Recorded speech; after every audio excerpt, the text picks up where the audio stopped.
There is a stillness in those first moments of dawn, a sacred pause before the world fully stirs. The hush that greets your senses is not emptiness, it is the whispering reality of presence, drawing your heart upward even before the sun crests the horizon. You awaken burdened, fatigued, distracted, yet in that hush lies a summons to remember your purpose, your standing, and the weight of unseen grace. Do not imagine that mornings are ordinary. The darkness, the silence, they are not mere prelude to light. They are the altar upon which the soul is offered. You may rise before your eyes even focus, and already you stand at the threshold of deep communion. That first breath, that soft exhale, the beat of the heart, they all echo that presence. It is there before your thoughts assemble, before your problems demand attention, before the day's demands press in. One who knows nothing of such presence may treat morning as an inconvenience, a moment to be rushed, filled with chatter and noise, scrambling from sleep into obligations. But the mature believer, the one who has tasted brokenness and grace, understands that morning is a gift. It is a sanctuary carved out of time, a rare window to encounter the living reality beyond sight, beyond circumstance. You must discipline your soul to be alert to that presence. You must hush the clamor of regret, fear, ambition. You must silence the shrill voices of distraction, the flickering screens, the hurried tasks, the anxious planning. For if you begin your day with noise, you fill the margins with clutter, and that silent presence struggles to speak. In morning quietude, the heart is unveiled. The masks you wore yesterday fall away. The pretenses, the defensiveness, the disguises, all are stripped by dawn's light. Without awakening to that presence, your day runs on autopilot. Decisions are made in the gravity of the world, not in submission to the one who holds you. The difference is stark between a day begun in presence and one begun in flesh. When the psalmist sang, "I rise early to cry for help," he did not mean it as a mere habit, he meant it as desperation, as dependence. The one who rises early understands that his need cannot wait. The darkness is not his friend, yet he rises. Why? Because within that darkness lies the promise of nearness. He chases not light, but nearness. The light is only the evidence. The goal is nearness. In that present moment, before your mind catalogues your tasks, before your heart is heavy with obligations, you are invited to listen. There is a voice, still small, louder than your racing thoughts, reminding you of the covenant, reminding you of mercy renewed, reminding you of the call. And when that voice is stifled by distraction, you starve your soul. Do not presume familiarity so much that you neglect this pursuit. Familiarity breeds contempt unless kept in trembling awe. The fact that presence is constant does not justify its neglect. The farmer who walks by the field daily does not cease to inspect the crop or till the soil.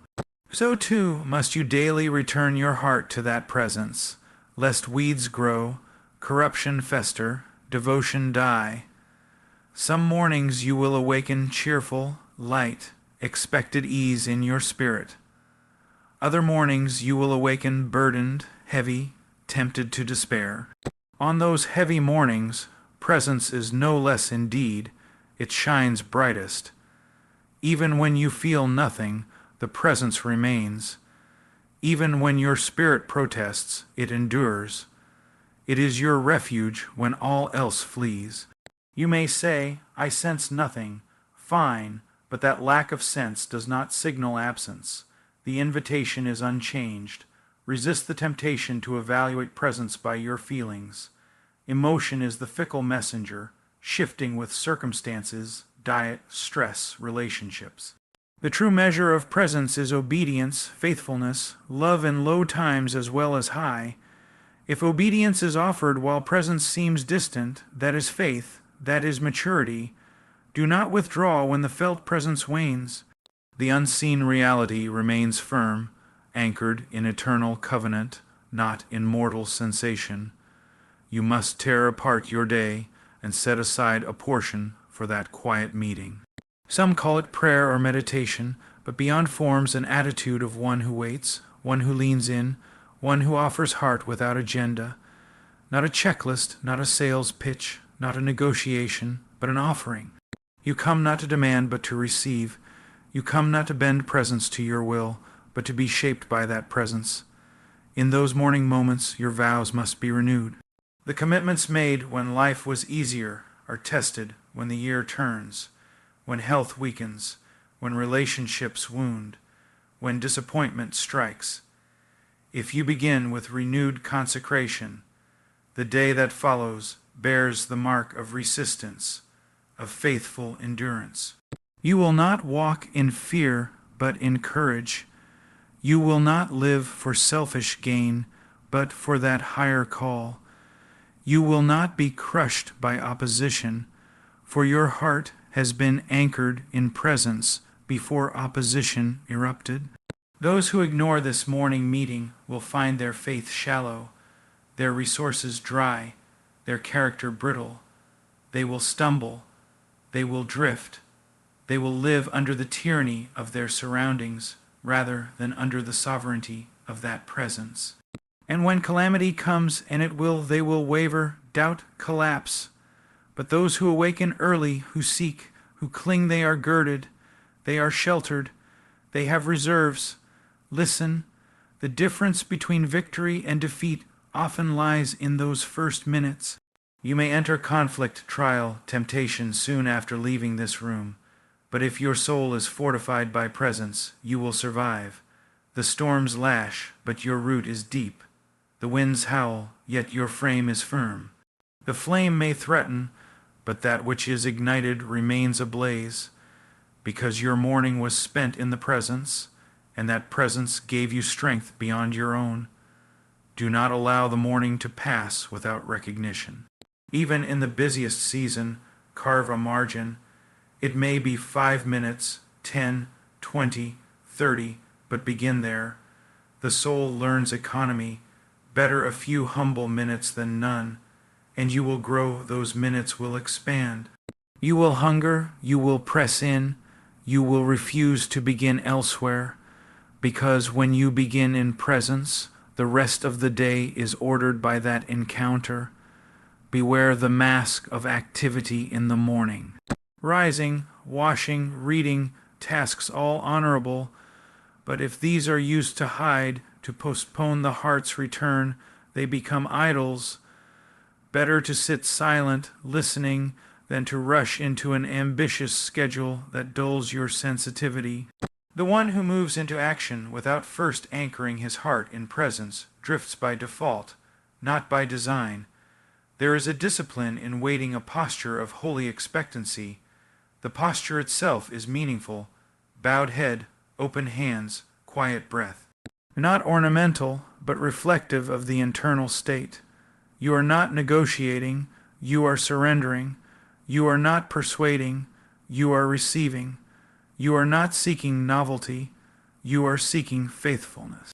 You are not summoning success, you are embracing suffering. You are not demanding comfort, you are learning dependence. Do not fear silence. In fact, let silence be your ally. Let it disarm the restless mind. Let it expose the heart's idols. In silence, presence speaks more clearly. The cacophony of your own intentions and desires must fade so that the single voice might be heard. If you multiply your words, you confuse. If you keep silence, you listen. Be still, not in laziness, but in intention, because in those early hours time is unclaimed. The world has not yet besieged the soul. The phone remains mute, the demands unvocalized. This is sacred.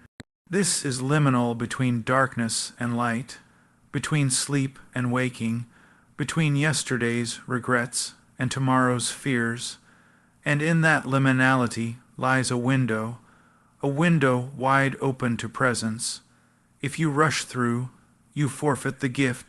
Teach your heart to lunge toward that window, Teach your spirit to anticipate that meeting even before eyelids part.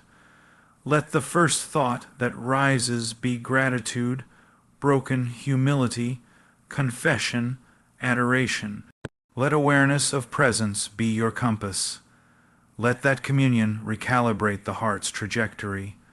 From that vantage, the rest of the day is seen in its true significance. Even mundane tasks become bearers of purpose.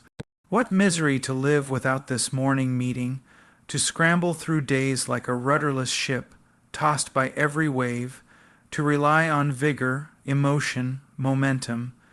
Eventually vigor fades, emotion betrays, momentum ceases, and the soul founders. But to anchor in presence early, even amidst fatigue, sorrow, despair, is to secure the keel. Even if you feel nothing, that anchor holds. Trouble will rise, trials, temptations, distractions, they will come. Some days your mind will resist the meeting.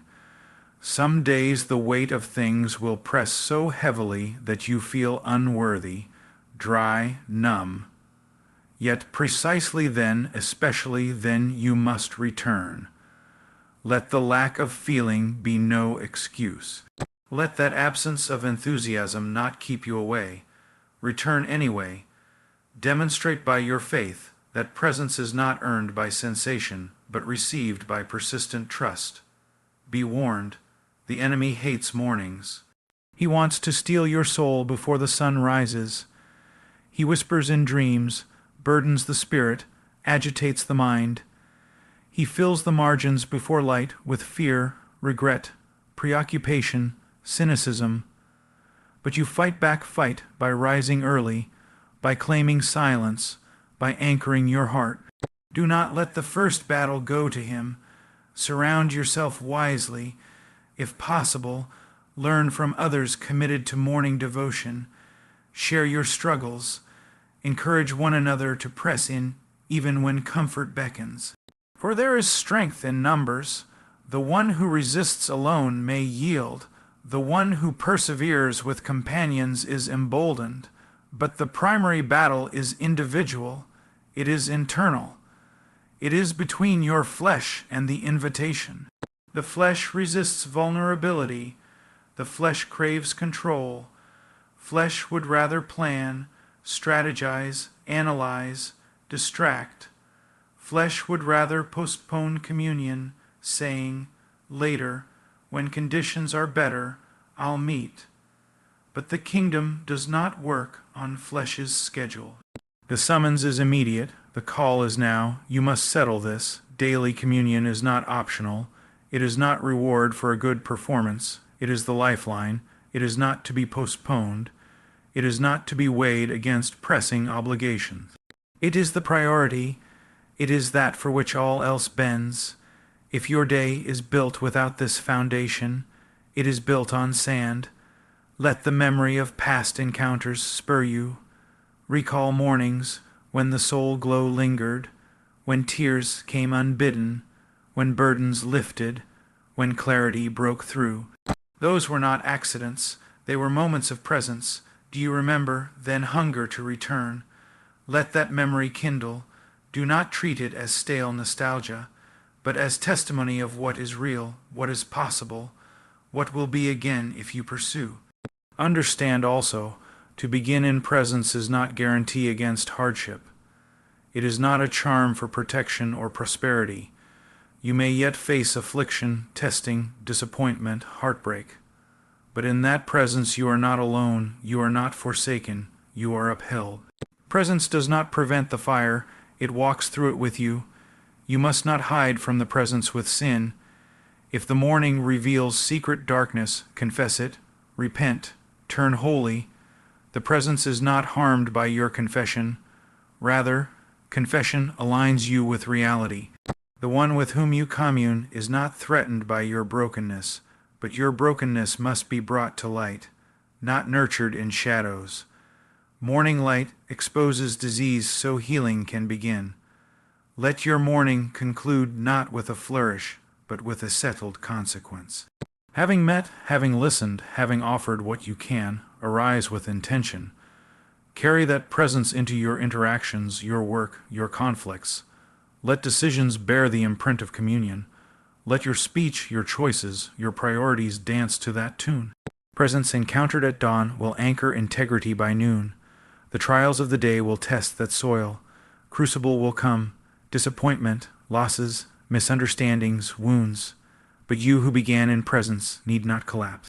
You who have tasted nearness can press through. You who have anchored your hope in more than self can stand. You will live not by what you feel, but by what you know that presence is near, and that nearness determines your walk. Resist complacency. After years you may feel secure, self-satisfied, confident that mornings happen automatically. That is dangerous. The one who rests on method, on ritual, on routine, forgets the heart. The meeting must forever be alive, fresh, vigilant. You must guard it. You must defend it. You must return to it in dependence every dawn. And let your children, your household, your congregation see that priority.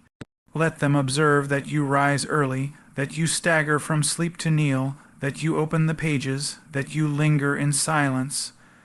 Let your life teach them that presence is not abstract but concrete. The world will tell them to rise rushed, but you will show them a different way. When occasions steal your morning traveling, illness, crisis, adapt. Rise anyway, even if only in bed. Open eyes, whisper confession, lift a fragment of praise, offer your heart. Even 5 minutes in that presence is stronger than hours void of it. Do not yield the meeting because of inconvenience. Presence does not demand comfort. It demands faithfulness. Remember, other lovers will compete for your soul, your ambition, your reputation, your comfort, your relationships all will tug on your morning. They will say, sleep more, hurry, skip it. But they lie. Presence bears more weight than fleeting ease. You must say no to lesser loves, so you may say yes to the highest ground. Do not be surprised when mornings resist you. The soul dulls, the routine becomes dull, the flesh recoils, the enemy whispers lies, you are too tired. You will catch up later, nothing is happening. These are lies to rob you. Resist, press on. The true meeting always transforms, even if the change is slow. Often the deepest work is subterranean, unseen for years. Be patient. Presence cultivated is not for the impatient. You will not always sense the harvest. Some mornings yield drought, some produce sweetness, but either way, faithfulness is your charge. You do not measure by feeling, but by return. Return when broken, return when numb, return when overwhelmed. The summons is unchanged. One day, in the hour of death or suffering, those mornings will bear fruit. The whisper once heard will sustain through darkness. The anchor once dropped will hold amid storm.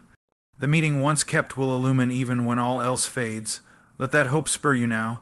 Let each dawn be an investment into eternity. Your life is a testimony.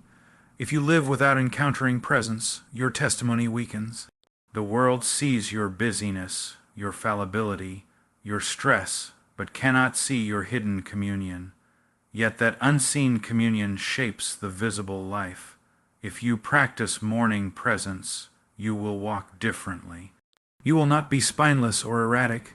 You will be a vessel of steadiness, integrity, humility, courage. You will not fear darkness because you have tasted presence beyond darkness. You will not shrink from trials because you have known the sustaining word. You will not pursue frivolity because you have seen what truly satisfies. You will not waste your life chasing shallow things because in morning silence you have glimpsed what remains. So rise early, even when the body groans. Rise even when the spirit feels barren. Rise because presence waits. Stir the soul, stir the heart. Engage even if reluctantly. Begin in the hush before the world clamors. Let that meeting set the tone for all that follows. Let no hour be foreign to that early encounter. Let every burden, every joy, every decision be begun in that place. May you be hardened to neglect, fortified against sloth. May your eyes open not to plans, but to nearness. May your heart recognize that you are not alone, that all blessing flows from that presence. May your lips first speak adoration, not complaint. May your hands open before they grasp. May your life be shaped not by chance, but by covenant. May your perseverance outlast distraction. May your resolve endure opposition. May your faithfulness be louder than convenience. In the hush of morning, presence reigns. Do not move until the heart has listened. Do not embark until the soul is anchored. Do not assume you may return later. This moment is precious, irrevocable. Begin with what matters. Then let the world take up its place beneath the weight of your testimony. Your life may be small, but when grounded in morning presence, it is formidable. Before the distractions of life begin, the early hours are sacred and must be set apart for quiet communion, confession, and surrender. This morning meeting is not optional for the faithful. It is essential for spiritual strength, clarity, and perseverance. Whether or not God's presence is felt emotionally, consistent pursuit builds spiritual endurance, deepens trust, and shapes a life of integrity that can withstand suffering, temptation, and the pull of worldly distractions. There is something profoundly strategic in rising early, in carving out a segment of time where the world still slumbers and darkness lingers longer than the distractions of day. The hour before sunrise is not merely a gap to be filled. You are given a sacred margin, a threshold between night and light, between unconsciousness and engagement. In that thin boundary lies an invitation to return your soul to what matters, to begin not with noise, but with nearness. Every sunrise whispers, before you race, before you plan, before you assume the weight of your day, pause.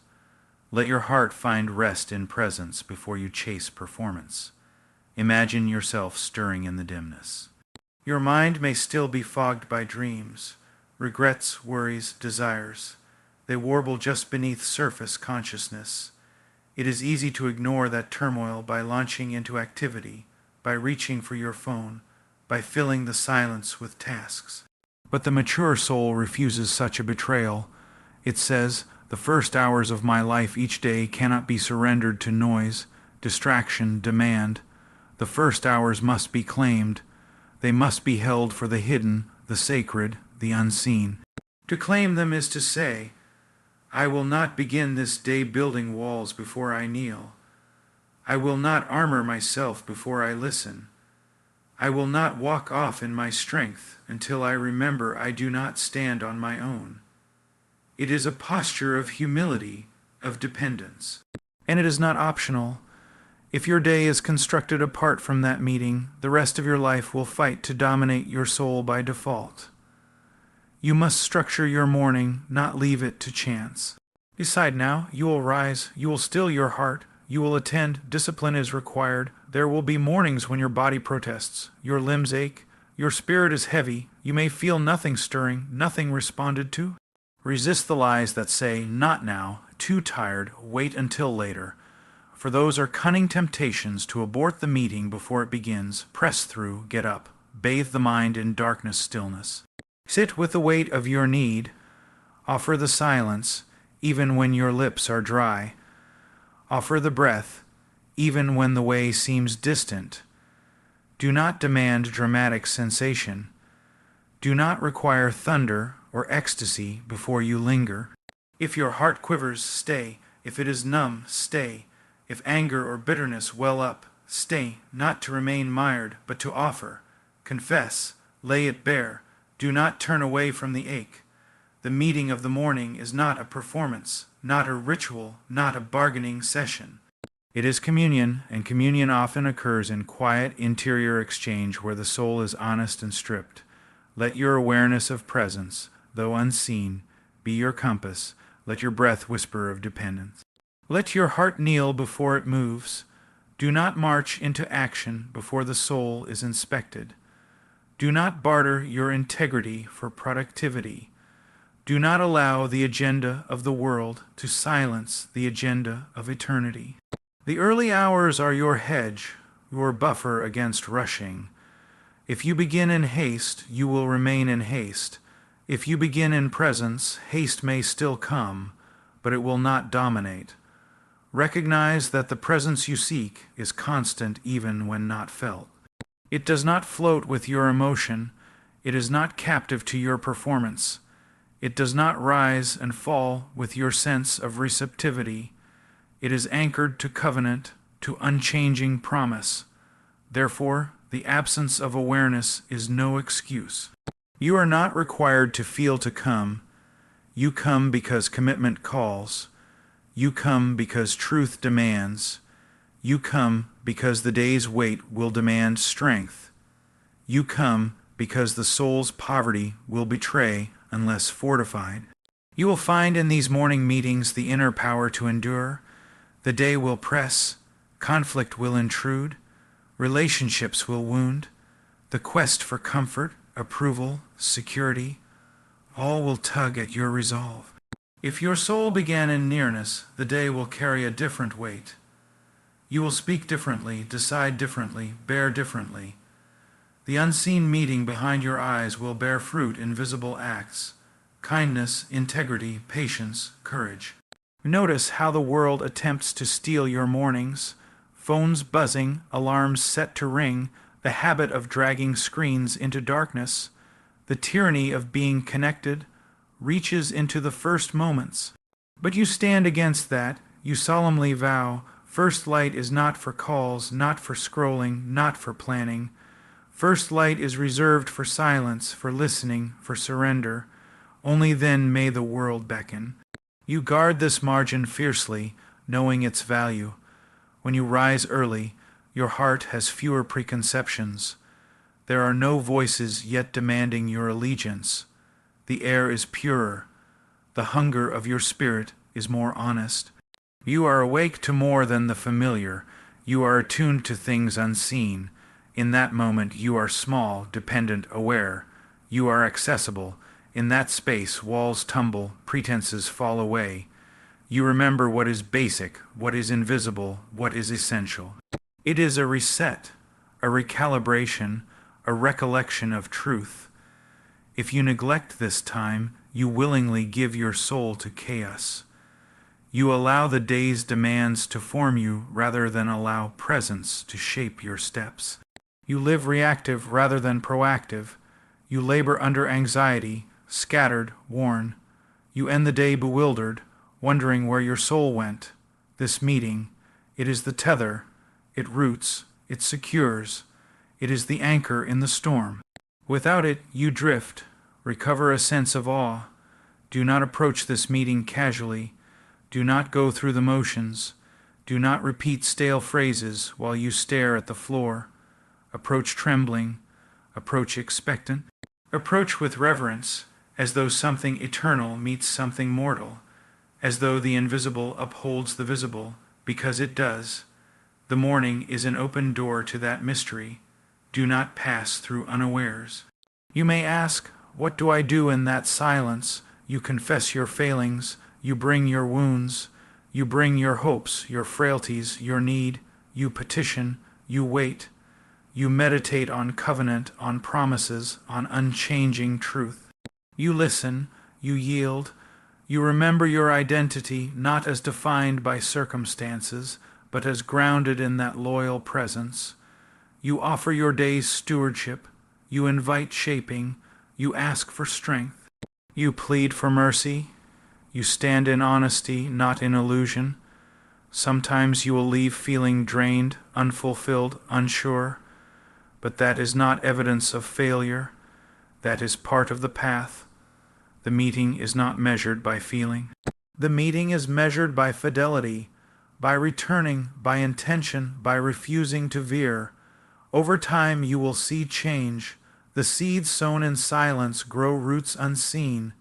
The strength you need will emerge, the character deepens, the soul becomes resilient not by circumstance but by repeated choosing.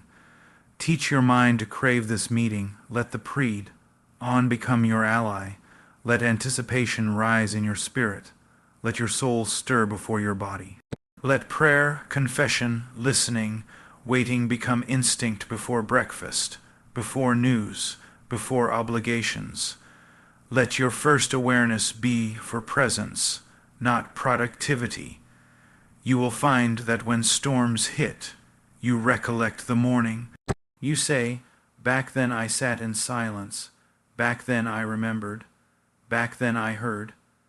You travel into crisis yoked to that memory. You do not collapse because you carry reserves. In the darkest times, that secret meeting nurtured you. In seasons of dryness, that morning discipline sustained you. In times of triumph, that meeting humbled you. It shaped your gratitude. It shaped your dependence. Refuse to be discouraged by seasons when breakthrough seems far. Mornings will sometimes feel sterile. Sometimes the meeting seems barren. But the practice of return is your steadfast obedience. It is not faithlessness to feel nothing. It is faithfulness to return. The invisible is working even when we do not see. The unseen presence sustains even when we do not feel. The commitment you make in the hush echoes into days you will never measure. Imagine the life shaped by these mornings. You rise, kneel, yield, wait, confess, listen. You step into your day not weighed down but carried. You enter meetings, family, work, conflict, temptation, not under your own momentum but held. You respond not in panic but from rooted calm. You forgive more freely because you know forgiveness. You love more deeply because you have known being loved. You speak with integrity because your inner ear has heard truth. You live less by impulse and more by covenant. You stand firm when all around shifts. You die well because your soul has practiced eternal reality. Let no comfort or convenience displace this meeting. Let no season of busyness convince you you can omit it. Let no rationalization, "I'll catch up later," seduce you. Each dawn is unique and cannot be recaptured. The hour lost is gone. The moment wasted becomes a void. Your discipline is now. Your decision is now. Your commitment is now. If you begin in presence, you live by presence. If you begin in silence, you carry silence. If you begin in dependence, you walk in humility.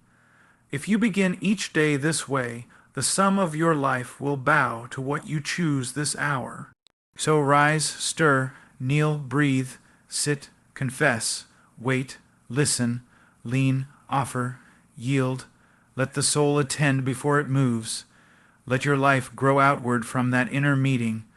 Let your strength, your hope, your courage, your endurance, your integrity all flow from the encounter before the world awakes.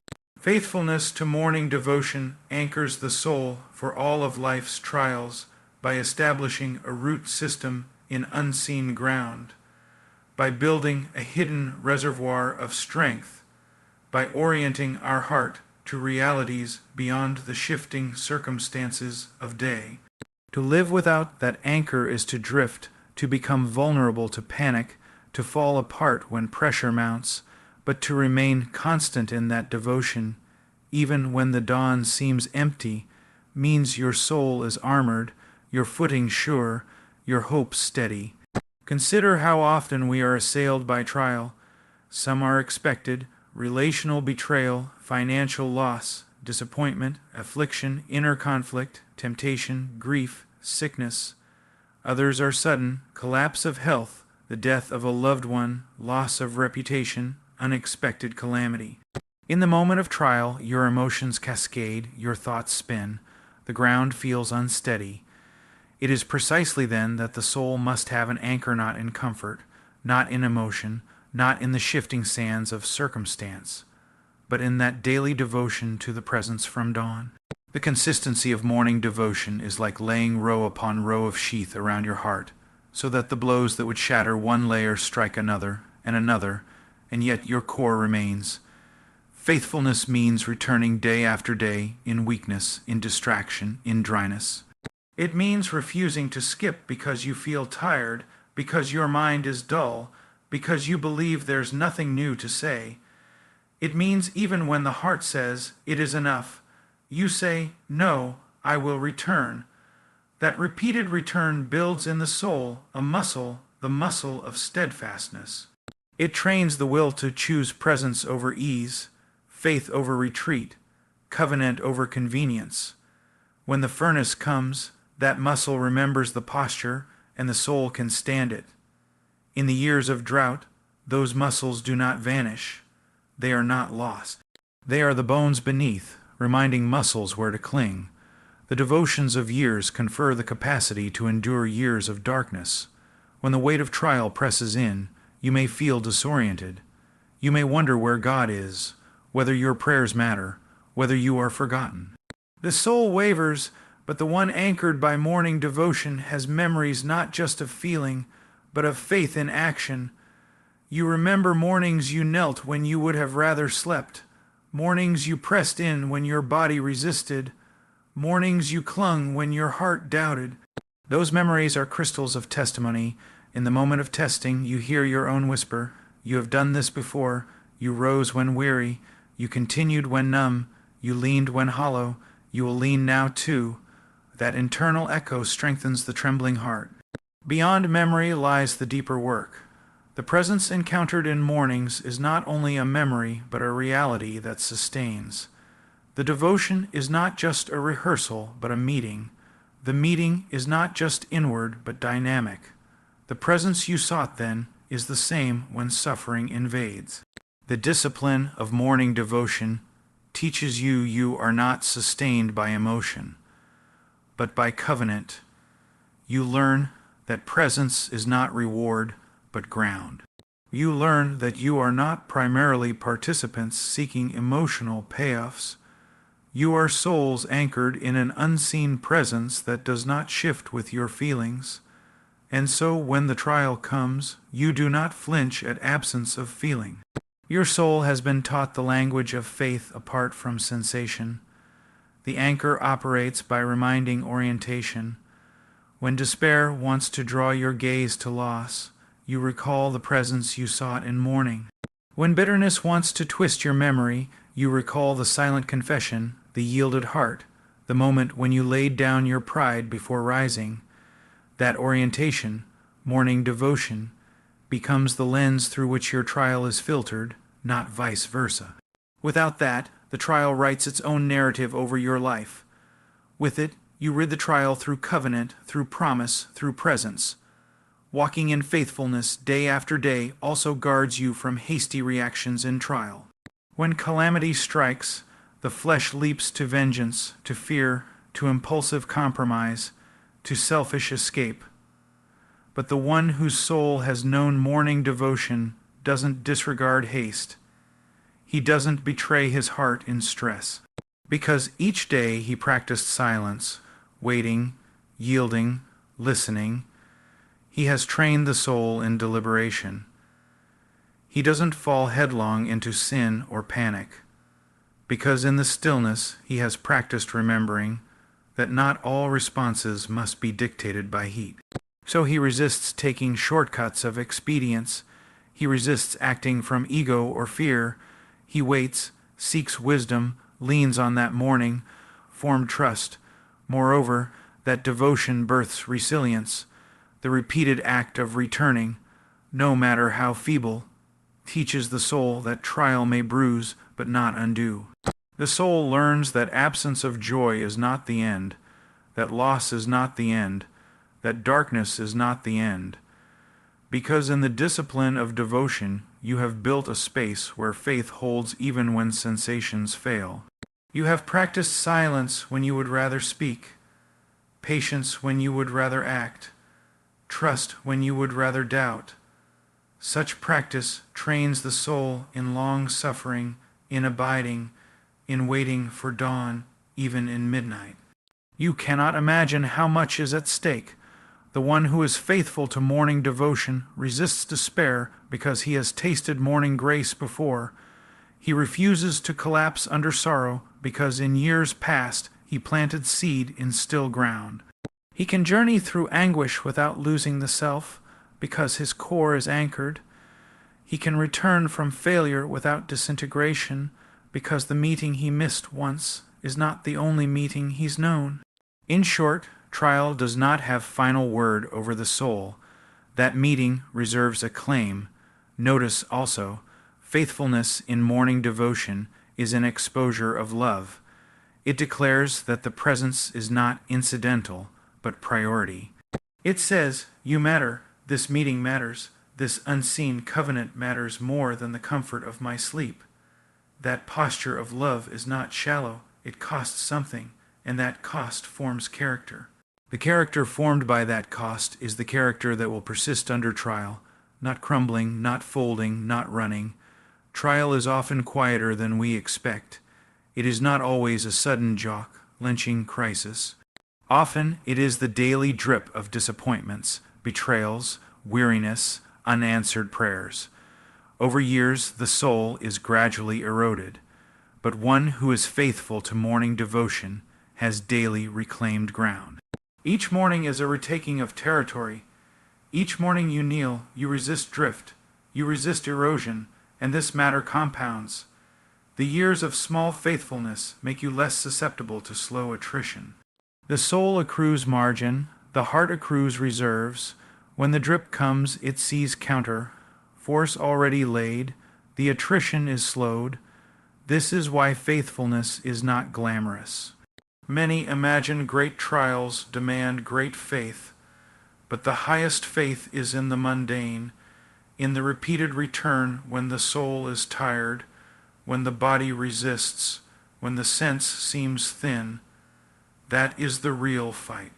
The deep warfare is in the daily choices when glory is not yet seen. If you abandon devotion because nothing seems happening, you betray your own soul. But if you persist, you become a hidden giant.